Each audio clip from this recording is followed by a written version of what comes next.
Everybody look like they're so tense, don't they?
I would like to call the Fairfield County Council regular meeting to order, Winsboro, South Carolina, Monday, September 12th, 2022, 6 o'clock p.m.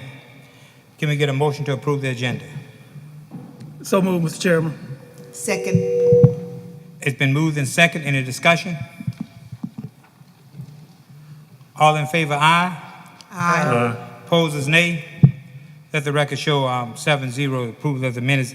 Invocation by Councilman Trapp. Let us pray. God, thank you for allowing us to gather once again. Please continue to bless us all as we continue to do the business of the county. In Jesus' name, amen. We're down to the approval of the minutes, the Public Service and Development 7/25/22, Administration and Finance July 25th, 2022, regular meeting August 22, 2022, special call meeting August 26, 2022. Can we get a motion to approve the minutes? So moved, Mr. Chair. Second. It's been moved and second. Any discussion? All in favor, aye. Aye. Opposers, nay. Let the record show 7-0 for the approval of all minutes. Public presentation, none. Public comments, Dr. Roberts. Thank you, Mr. Chair, members of council. Fairfield County government welcomes public input during appropriate times at county council meetings. Such input will be allowed in the time, place, and manner determined by the chair of the county council as the presiding officer.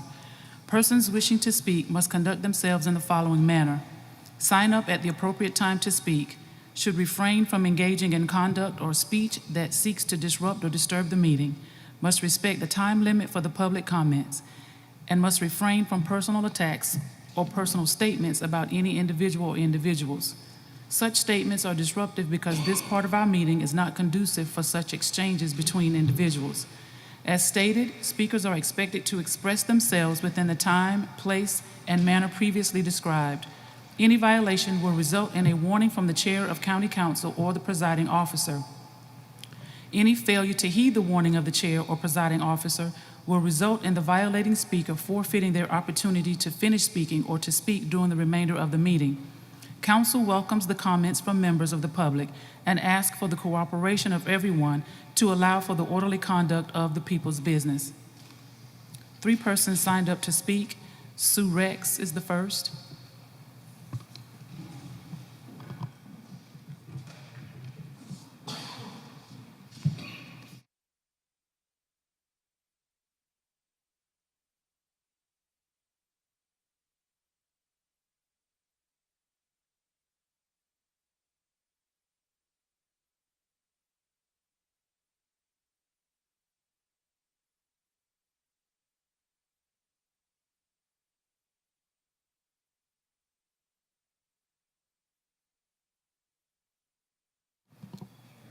Is it on? Oh, okay. My name is Sue Rex, and I chair the Fairfield County School District Education Foundation.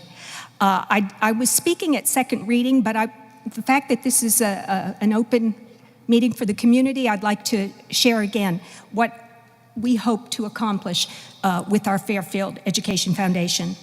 On January 11th, 2018, the Fairfield Education Foundation was awarded public charity status, 501(a)(2 by the IRS.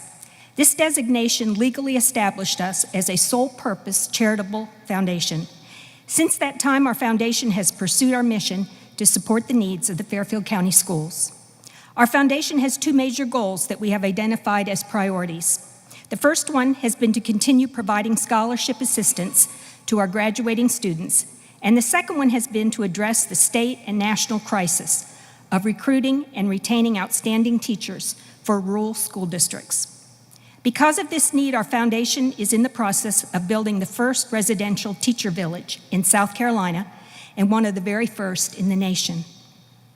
As a result of the legal settlement with Dominion Energy, our foundation has been able to begin the construction for Phase 1, which will be the building of 8 homes on the 22 acres of property given to our foundation by the School District Board of Trustees for this initiative. This 22 acres, located between Fairfield High School and the District Administration Building, which has no history of providing tax income for the city or county in decades, is an ideal location for the village. Tonight, our foundation is requesting the continuation of property tax exemption by the county and city for this property and village through the multi-park business agreement, which allows for special source revenue credit. If approved, this request will help put our foundation in a position to have the resources necessary to move towards Phase 2 in the building process, properly maintain the village, and provide any remaining net proceeds for increased scholarship support of our Fairfield students.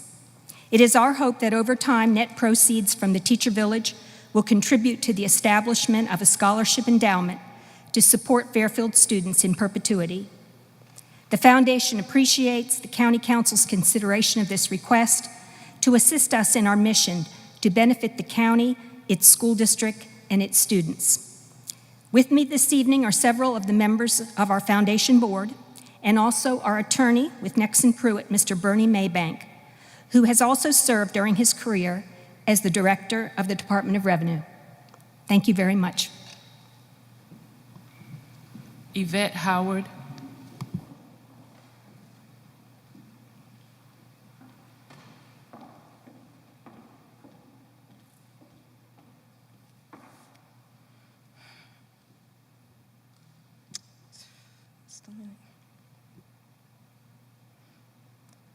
Good evening, Council, county employees. I'm here again this evening to speak to you about your endeavors to improve the lives of those living in Fairfield County with economic development and infrastructure improvement.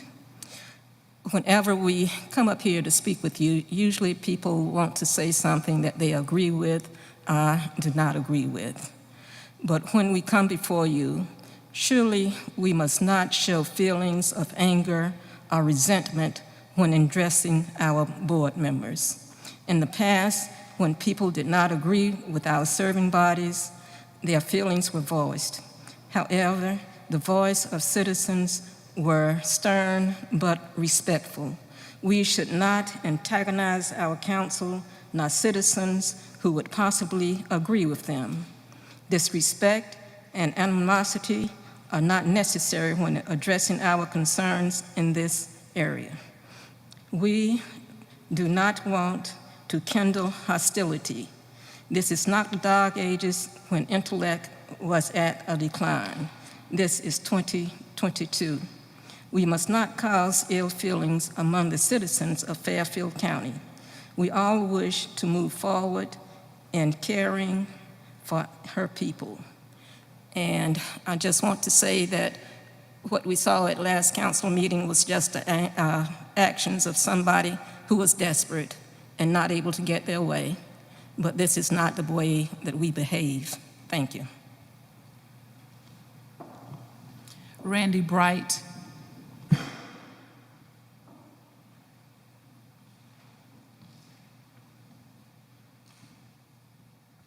Randy Bright, Ridgeway, District 1. So as I look back over the years, many other people wonder myself, how can a county that has so many riches be in the shape that it's in? How can a county that is strategically positioned, is populated by wonderful people, has an abundance of natural resources and beauty, and gets one of the highest revenue streams per capita of any county in the state? And one of the things that, while intentions are good, that I see constantly is that we have a propensity to dive into the shallow end without looking. And then problems arise. Projects don't get done on time. We're seeing a lot of that this past year. Progress does not make a normal process or normal procedures or normal progress. And this is one example. I'm in favor of a teacher village, spoke in favor of it several years ago. I thought it was worth a try, especially when it was allegedly going to be free. My only concern is, like so many things that are passed up front here, is that do we know exactly what we're passing? Do we know the details? Do you have plans? The plans? Has the county approved the town approved the plans? What are the long-term qualifications for this? What are the protections for the citizens that are paying for this? And you say, well, it's coming from Dominion. Well, who do you think Dominion gets the money from? And of course, the NGO is going to supply, I guess, the bulk of the money, but do you really, because you haven't demonstrated in the first two readings, know what you're approving? Specifically, details. Do you have the plans? Have you approved the plans? Have you protected the citizens from additional costs? Have you protected the citizens from a nightmare situation as far as presentation? Have you protected the potential residents as far as quality of the residents and the amenities of the residents? I ask, please, know what you're voting for. You'll probably pass it tonight and move ahead, and then we'll find out later what the details are. You'll find out later what the details. That's no way to run a county. And remember, despite all our riches, we lost double-digit percentage. Thank you. No one else signed up to speak, Mr. Chair. Thank you. We're now down to public hearing. An ordinance at 611, an ordinance authorizing the execution and delivery of special source revenue credit agreement by and between Fairfield County, South Carolina, the county, and Fairfield County School District Education Foundation, the company, to provide for special source revenue credit with respect to certain property located in the county, tax map number 144-02-02-056-000. The benefits of a multi-county industrial or business park designation to be made available to the company and such property, and 3 other matters related thereto. Dr. Roberts, do we have anyone to speak? Yes, so two persons signed up to speak. Jamar King.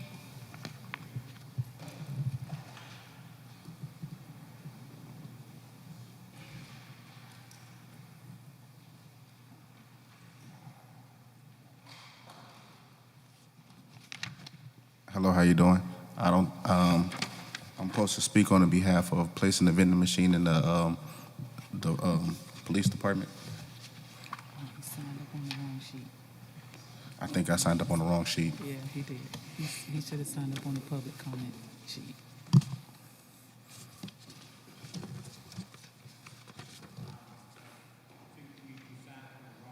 Yes, sir. What we're going to do this time, is it okay if we let it go ahead and do that? Anyone have any objection? Normally, you have to sign on the right sheet first. Yes, sir. I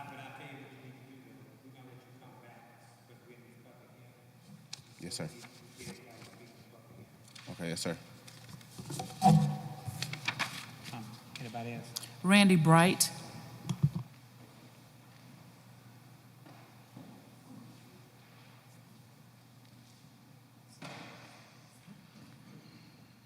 Randy Bright, District 1, Ridgeway. As I said previously, I'm in favor of a teacher village. It's worth a try. Last I saw, we have nearly 20% non-retention in teachers, and we struggle in hiring teachers. And I think it's worth a try. But however, I want to ensure that it's done right, which I've mentioned before. That's been our issue over so many years, is that we haven't done things right, and we wind up in the condition we are, frankly. We're a county that has one of the worst unemployment rates in the state. I think we're 9th, I last looked, for July's unemployment rate, and we've been in the bottom 10, so to speak, all year. And the other aspect, besides not examining it, the other aspect is not listening to the people. Not listening to the people. This is the only council that I'm aware of that you can't even make comments on YouTube from the videos. We used to be able to. We have another chair up here. We used to be able to, but we can't make comments now. Why would you not want to hear our comments? Why would you block the comments? By ignoring the people, you deny progress. You deny collaboration. We got in big trouble. This county is in big trouble for not listening to the people. When it rammed through a estimated $50 million total net cost bond based on faulty premises, and the only ones that wanted this was those that stood to gain, and they're still gaining. I'm talking about the consultants. Both political parties opposed it in the county, citizens group opposed it, but we went ahead, and then we stuck with a $50 million anvil around our necks that we couldn't afford then, and we certainly couldn't afford now, and it's limiting all you guys because we didn't listen to the people, and we didn't do things right. We didn't give it proper vetting. On the other side of the coin, Shirley, Neil, Doug, and Clarence were all part of a collaboration to save the hospital for the county, along with our delegation, along with citizens' input. And so now we have a brand new hospital that gives more services than the old hospital was at the time. And our coffers gain about $800,000 a year because of it. That was listening to the people, working with the people. And there's some people that thank you. No one else signed up to speak, Mr. Chair. It is now.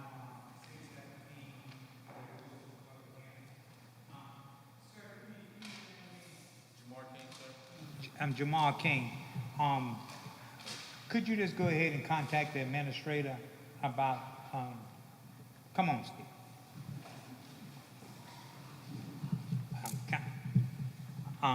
Let me say this to council. Now, you all have agreed to do this on this occasion.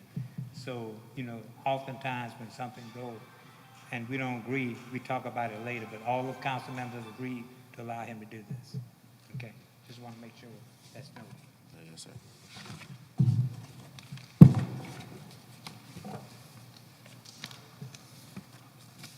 So I'm going to be speaking today on behalf of placing a vending machine in the police department. Is that on the agenda? That's on the agenda? That's not on the agenda anyway, sir. Okay. So, Huh? okay, yes, sir. All right, thank you.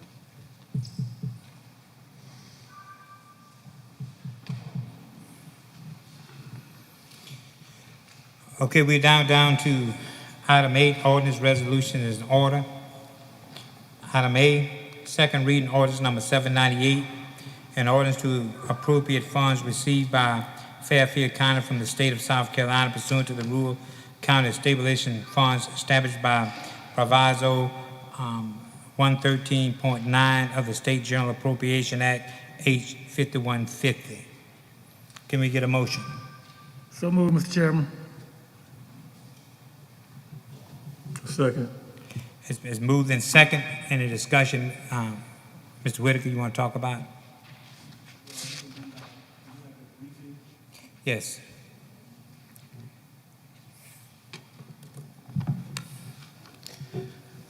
All right, you should have received in your council agenda packet a briefing document that outlines what the Rural Stabilization Fund is and what are the recommendations for the use of this fiscal year 2022-2023 rural stabilization money.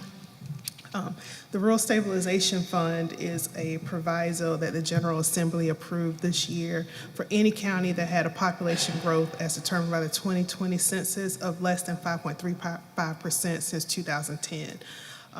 Fairfield County was a county in the state that had a reduction in populations, and so therefore,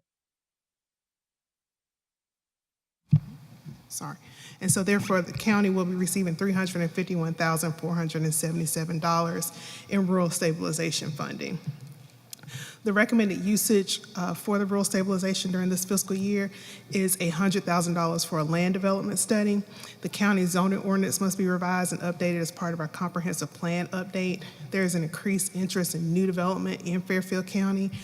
We would like to use this funding to update the county's road development and land disturbance standards. So as part of this land development study so that we can be prepared as new development comes in as we continue to grow. We're also recommending the hiring of a county engineer at $120,000, that's pay and benefits. The county engineer will perform professional civil engineering work in the design, development, review, and/or coordination of county road paving and maintenance projects, manage the county C-Fund grant program, which is a federal entitlement fund for transportation projects, and assist with other county capital improvement projects as necessary. Currently, this work is handled through a contract with an outside consulting firm. We believe bringing the position in-house will reduce costs, and the county engineer will report directly to the county administrator, but will work closely with the Director of Public Works on any road projects. We're also recommending gateway signage design at $50,000. This money will use to solicit proposals for a landscape architect or engineer to design gateway signage at Fairfield County border on I-77. The design will include a cost estimate for the construction and installation of a gateway sign. So this is just for the initial design of a gateway signage. We're also requesting a housing study at $40,000. We will solicit proposals for a study of housing opportunities within Fairfield County. The study will incorporate items from the comprehensive plan that is being updated right now that are related to anticipated growth and development, along with looking at where we're going to have infrastructure from the wastewater treatment plant as well as existing infrastructure. The results of the study will include recommendations on where to guide residential growth within Fairfield County in a manner that allows the county to support residential growth, but also preserve our rural character. And finally, we're recommending a class and compensation study at an estimated cost of $20,000. This goes along with our administration's efforts to update the county's human resource policy and procedures. The study will review internal equity and pay relationships between positions and compare the county's pay schedule with similar organizations of our size. The study will help the county with employment recruitment, retention, and containing our labor costs. All of these recommendations equal $330,000. That leaves about a $21,000 477 contingency if needed. And so we just ask that council approve these recommendations for the rural stabilization funds. Any discussion? Mr. Bell, I'm assuming with everything that was detailed, the $120,000 for an engineer is something that will be figured into the county's budget year after year, correct? Now, this, Yes, go ahead, sir. Ms. Whitaker. Yes, sir. This is recurring funding from the state, and so we are looking to fund this position, yes. So the state's going to fund that 120 every year? No. The state is providing this funding for this rural stabilization. Money. Right, for the engineer for the first year?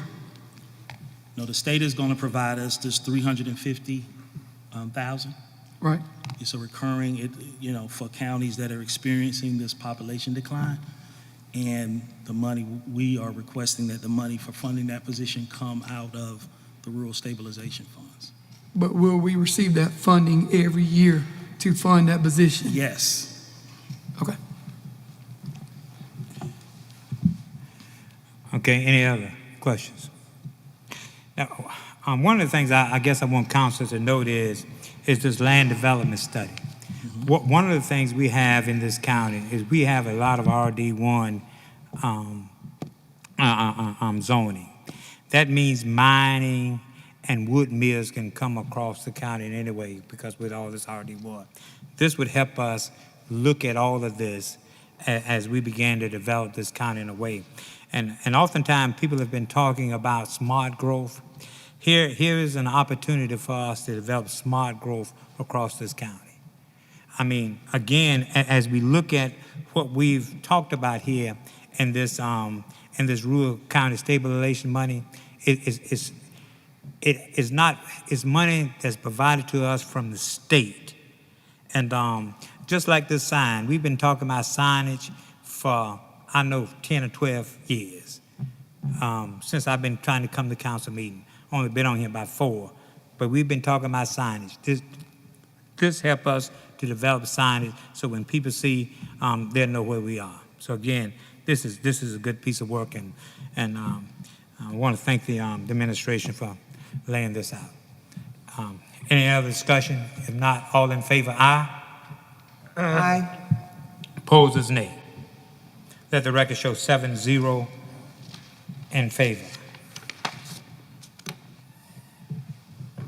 We're down on item B, third and final reading, orders number 797, and ordinance number 1, the execution and delivery of a special source revenue credit agreement by and between Fairfield County, South Carolina, the county and Fairfield County School District Education Foundation, the company, to provide for special source revenue credits with respect to certain property located in the county.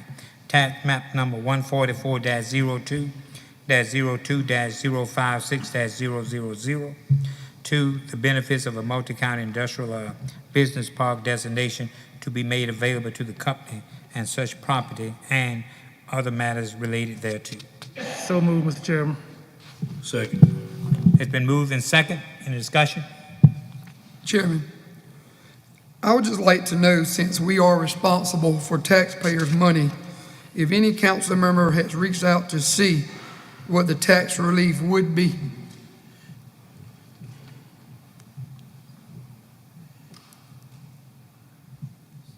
What the tax relief would be for, The special source revenue it credit. should be in the document. If it's not in the document, we can find out. So you have copies of the ordinance and the agreement, and if it's not in there, we can find out.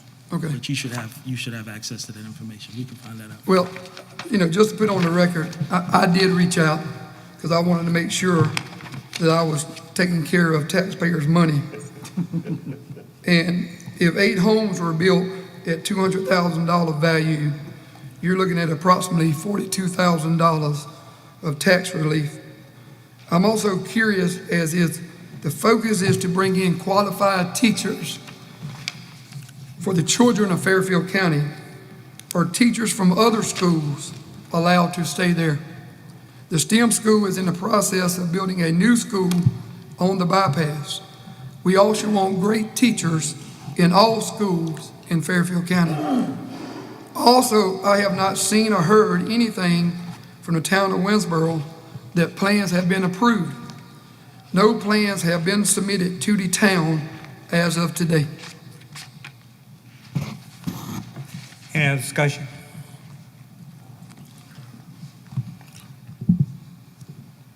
Mr. Chair, I make a motion to amend the motion. I move that we amend the agreement attached to ordinance 797 so as to include residential preparatory students seeking teaching certificates to the list of persons eligible for housing in the teacher village. I second. It's been moved and second. Any discussion on the amendment?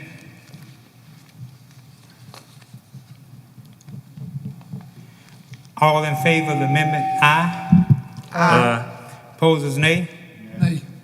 Let the record show 5-2 as opposed to, so the amendment passed. So can we make a motion to approve the ordinance with the amendment? I make a motion that we approve the ordinance with the amendment, Mr. Chairman. Second. It's been moved in second. Any discussion?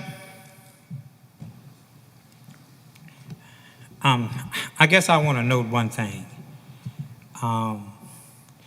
If the teacher village was non-existent, you would not have the $42,000. Okay, and the teacher village, because more people are coming, it brings it further improves the economy just by doing this. Because you get foots on the ground and you get traffic in the grocery stores and everywhere else. So I don't think that holds water, but any other discussion? All in favor, aye? Aye. Opposers? Nay. Let the record show 5-2. So it passed. 9, board and commission minutes. For information on disability and special needs, it was in your package June 17, 2022. Board and commission minutes, none. Old business, none. New business, none. County administrator report. Okay, the first thing, we're gonna have an update on our courthouse renovation. Ms. Williams. I just want to let you know about what's happening with Phase 2 renovations at the Fairfield County Courthouse. Attended the site visit that was last held on September 1st with the project engineer, John Hendricks of GMK Associates, the project manager, Timothy Martin, and the site superintendent, Bruce Williamson. The work related to the cornerstone, foundation, drainage, and elevator walls for the basement is now complete. The town of Winsboro today removed the power lines behind the building. That was one of the things that we had to have done before the steel could be delivered. So now that the town of Winsboro has removed the power lines behind the building, the contractor can work with having the delivery of the steel. The steel will go, now you'll start seeing vertical construction happening out at the site. We originally were concerned that it would be a delay in the steel delivery, but that is not the case. And so once the steel can be arranged to be brought on site, you'll start seeing the vertical construction of the other levels. With the steel not being delayed, we're still tracking to have Phase 2 complete in early 2023. Phase 3, which will consist of the internal renovations of the existing building, those will begin after the completion of Phase 2, so there's no scheduled start date just yet, but we did ask GMK to assist us with identifying the needs for the newly renovated space to kind of look at as when the new addition is added on, people will move from the current courthouse into the new space while the renovations of the current courthouse are happening, and then they'll move back. And so we'll be working on coming up with a furniture and equipment need list based off of that move once the new space is brought on board. So just wanted to give you that update. Are there any questions? Thank you. Okay. All right. Guys, can you pull up? I'm going to do an update on our public safety departments. Wanted to share with you some of the work that we're doing and some of the analysis. We spent a lot of time listening and learning and problem solving around some of the public safety challenges that we're facing as a county, but that in the context the nation and the state is facing. So I guess you're gonna have to scroll through. So let's go to the first slide. There are three major issues that we're faced with in our public safety departments is, of course, recruitment. You know, how do you get quality staff? Retention, how do you keep quality staff? And then staffing, how many do you need? One of the questions that we always have to ask ourselves is how many do you need? For a county this size, what's an appropriate staffing level? And we have some guidance we know from the detention center, but we're encouraging other departments to look at that. How many do you need for a county and a population of this size? Next slide, please. One of the things we wanted to share is looking at this from a state level, that we are not the only county that is going through these types of challenges with staffing, recruitment, and retention. The article on your screen is from Horry County. Across the board, finding enough workers to meet the workload day in and day out is not as easy as it once was. The workforce post-pandemic lockdown is seeing worker shortages across every industry, including law enforcement. There are a lot of vacancies throughout the state at our local detention centers. Department of Corrections said Horry County Sheriff Philip Thomas, I think that about 30% vacancy rate throughout the state for detention centers. We got one from Moncks Corner. A sheriff office in South Carolina is in desperate need of deputies to staff its detention center. In the last 3 months, the Berkeley County Sheriff Office has lost 16 deputies at their detention center in Moncks Corner, and then another one from Columbia. Next slide, please. This is from our employment attorney, a direct quote. He says, "From a personal perspective, I'm getting calls constantly about hiring and retention bonuses, moving employees from exempt to non-exempt in order to retain them, and many other issues brought about by the labor shortage that is the most predominantly affecting law enforcement and EMTs, at least from what I have seen. I can attest to the fact that every county in the state is grappling with this issue right now and trying everything they can to continue operations in the current climate." Just wanted to add some context. So the national picture. There's this thing called the Great Resignation. I don't know if you've heard about it, but it's something that the whole country is grappling with. The Great Resignation, also known as the Big Quit or the Great Reshuffle, is an ongoing economic trend in which employees have voluntarily resigned from their jobs en masse, beginning in early 2021. Possible causes include wage stagnation and rising cost of living, long-lasting job dissatisfaction, safety concerns of the COVID-19 pandemic, and the desire to work for companies with better remote working policies. The challenge. Since 2021, over 4 million Americans have quit their job each and every month through April 2022. The trend is likely to continue, as economists noted. There are roughly 65 unemployed workers for every 100 job openings around the end of 2021. So just some data to put this in the context that this is not only a local problem, this is a state problem and a national problem. So Fairfield County, we wanted to talk briefly about what we're doing and how we're grappling with these challenges to support our counties who do this incredibly difficult and challenging work of providing public safety to our community. We're going to start with the detention center. Our detention center, and one of the things I'm working with the department heads to do is to identify, clearly communicate the services that we provide to the county. And the detention center, which operates on a budget of about $2.3 million, is responsible for detainee processing, detainee commissary, detainee labor force, detainee transportation, facility security, custody of pretrial and sentenced detainees, detainee medical care, food services, and the maintenance of incarceration records. So these are the services that our leaders and our workers and our support at community centers supply to the county. Next slide. Right now, for our update, the detention center is going through recruitment issues. We have 6 officer vacancies. We have retention issues, and we're looking at a pay increase for existing staff. And we have staffing issues, the need for more officers, according to the study that that was just conducted by the South Carolina Association of Counties. And so the things that we're doing, we're going through the process to hire a new director with a mandate for filling the current vacancies. We're analyzing a pay increase for our detention center officers, and we're analyzing a proposal to create new detention center officer positions. So that's what we're doing with the detention center. Next is our emergency management services. Our emergency management services department operates on a budget of about a little over $1 million. The things they do is developing and maintain emergency operation plans for the county, emergency response training program, public education for emergency plan management, emergency mitigation, emergency operating center, warning system, evacuation, incident command system, on and on. And I have not even put the 911 duties down. This is just the emergency management duties. Right now, next slide, their issue is a succession planning with an interim director That Brad Douglas, our current director, is going to the Sheriff's Department. So we are working to make sure that they don't skip a beat with a new interim director. Next, we have our Emergency Medical Services team. Emergency Medical Services operates on a budget of about 4.1 and is responsible for providing emergency medical care to the entire county.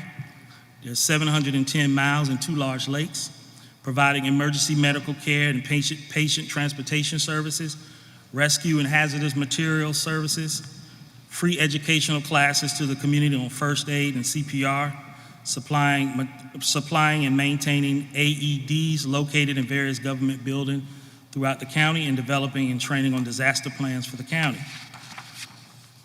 We do have a new interim director in Mr. Daniel Sloan, and we are working with him to consider proposals for changing from a four-shift system to a 24, 72-hour shift. That you can go to the next slide.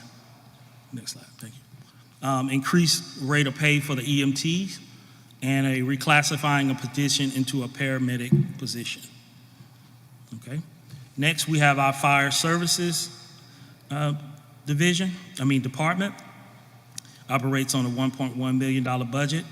Their duties are fire suppression, house fires, car fires, brush fires, etc. Again, 710 square miles, responding to all hazards within the unincorporated areas of Fairfield County, the town of Ridgeway, to include vehicle accidents, downed trees and power lines on roadways, emergency medical calls, fire alarms, and missing person, administering and enforcing the fire code, conducting training and public education on fire prevention, and performing plan reviews for new commercial construction and fire inspections.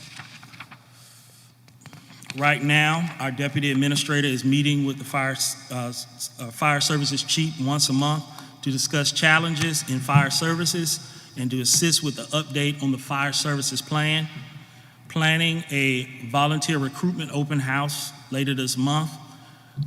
We've, of course, recommended the purchase of a new tanker truck with the second allotment of the ARPA funding, and work with the council chair to request funding to replace the air packs from the state.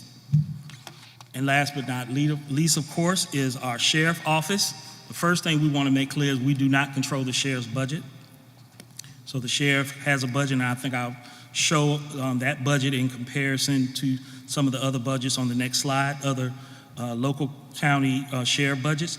And we have, council leadership and staff have been in conversations and talks with the sheriff around their retention challenges and anything that we possibly can do to support them.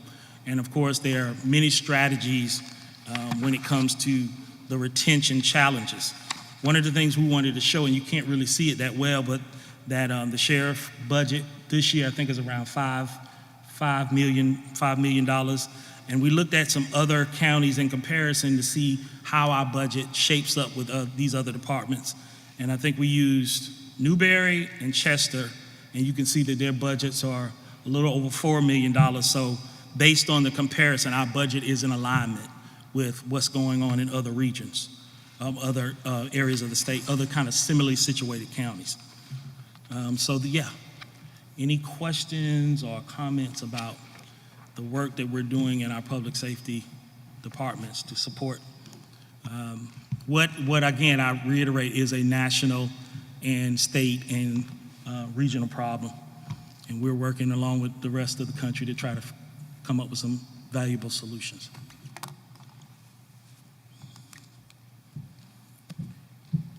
Anything else?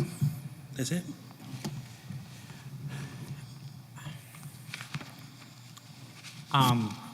Clerk to council report. County council time. Mr. Gibbard. I've said this in the past, and I will continue to say it until things change. The county consists of 7 districts, and each district has a representative, and each representative should be informed of every important meeting that goes on in reference to Fairfield County business. On last week, a meeting and phone conference between the town of Ridgeway and the administrator and chairman, which resulted in something major.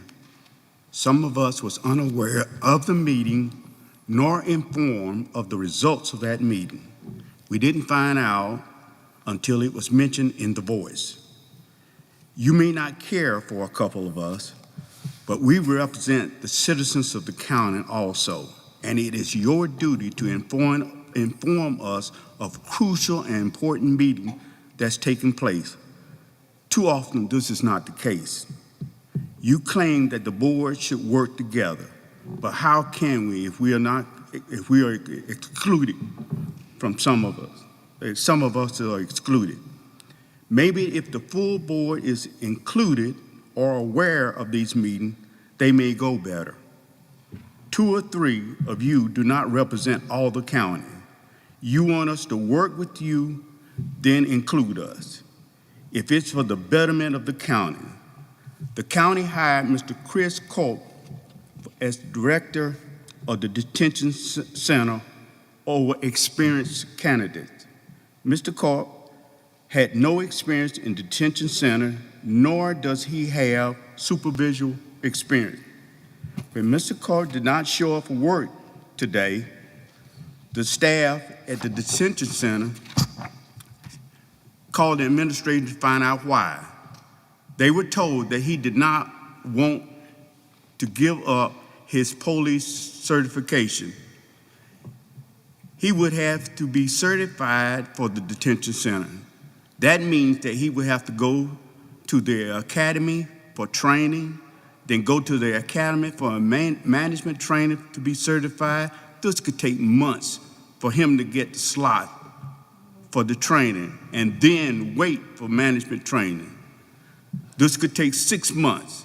All that time we're paying him as much as $90,000, and he may not qualify for the job. One of the reasons is that you didn't know that he wasn't qualified was because you didn't allow the detention center management nor the director of HR to take part in the hiring process. This is unheard of. Who's running this place? I asked for some information today and was told that I needed to have a FOIA or I needed to be on a special committee. What is the problem? What are you trying to hide? It's not funny, Mr. Trout. Mr. Whitaker, do you know anything about a meeting we had with Ridgeway? Okay. Oh, you didn't have a meeting last week? You did? Oh, well, why was the conversation with the voice from Mr. Bell? I think you didn't. Oh, here we go with the fake news, really.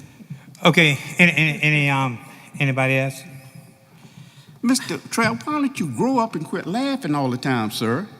Mr. Gill, I'm gonna let this slide. I'm gonna show a little sympathy. Show a little grace.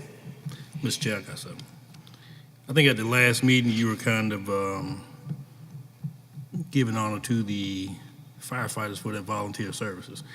And if you know, in the past, it's been kind of a thing of mine. I think I've discussed it in the past. We need to do something for the volunteers for recreation. We've been need to do something for years for them. So I would like to maybe have council's input on what we can do for them, just to show their gratitude, because I think we've got coaches out there that's been volunteer for 25, 30 years. So I think I'm not speaking for the entire council, but I know they probably want to do something also. That's a good idea, Councilman Robinson. Okay. But let's, Mr. Bell, can I ask a question? Where are we on the animal control update that Mr. Ennis presented? And I think me, Mr. Robinson, Mr. Roseborough serve on that committee. Are we going to look at that soon on the changes that needed to be made? Mr. Roseborough, you want to address that? Yeah, right now, Mr. Ennis is out for health reasons, and we can't, really discuss it until he gets back. That's what we're waiting on. We're waiting on him to get back to work. Last week you had a meeting with last week you had a meeting with some of the members of Hoof and Paul, right? Yeah, that's correct. Okay. We did. Let me I want to say something because really good news. The grant application has been submitted, and really good news. Mr. McMeekin called me yesterday, and one of the comments he made was this agreement is transformative. I mean, I am still excited about that. I'm going to read you a paragraph of a letter that was sent to us because I think it's very important. It says, "We know that the last couple of months have been quite stressful for everyone involved in this endeavor, but your thoroughness and restraint demonstrated by negotiating in good faith with each other for the betterment of the citizens of the town of Winsboro, the town of Ridgeway, and Fairfield County will hopefully lead to reaping the rewards from your diligence. Obviously, the completion of the application has come down to the wire with a few snags near the end. Regardless, continue to follow up with our RIA over the next several months until the grant awards have been announced, which is not expected until February or March 2023. We anticipate that once RIA gets into the details of the application, they will come back to us with questions. As always, if you have questions, please feel free to reach out to me at any time. One of the things today I reiterated to our administration. I says, I want you all to know and feel good about the work we've done. I said, we made some touchdowns, but some of them had to be field goals. But we put some points on the board. One of the things we were somewhere. Not that we had a meeting, but we went to someone else's meeting the other night. And we had someone come to us and tell us, they told us the story. They said they was looking at Google Maps. And as they were looking at Google Maps, they were looking at the South Korea, Japan, and all them I guess countries over there. And they saw one dark spot in there. And they wondered why it was one dark spot. And then they realized it was North Korea. And the point that they made is that North Korea was dark because of its leadership. Okay, that's why it was dark. And he said, I just want to commend Fairfield County for the work that it's been doing to bring us to the point that we are today. He says, I want to thank you all for the leadership. Us trying to get infrastructure built for this county to grow and prosper. That's what this is all about. Okay, we're going to get some snags and all this stuff, and we're going to get people saying all kind of things, but they cannot deny the progress that this council have done. It can't be denied. And I want this council and this administration to feel good about the work that we have done thus far. This county will grow and prosper based on some of the decisions that this council has made. And seriously, I want to thank you all. I want to thank you all for doing the work, doing the grunt work of getting to a place where we can see now that there are points on the board. We have made some touchdowns, y'all. And we did some field goals. And I am excited about the future for Fairfield County. Excited because of the work we've done here. After taking all the abuse, we've done the work. So thank you. Mr. Bell, can I ask one question? Yes, sir.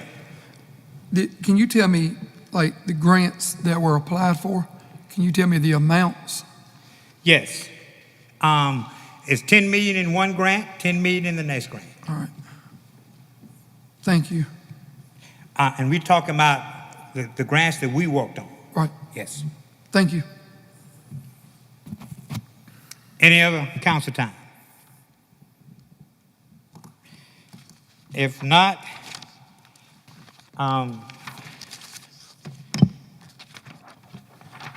Motion to adjourn, Mr. Chairman. Can we get a second? Second. It's been moved and second. All in favor, aye? Opposers, nay? It's now 6:53. We now stand adjourned.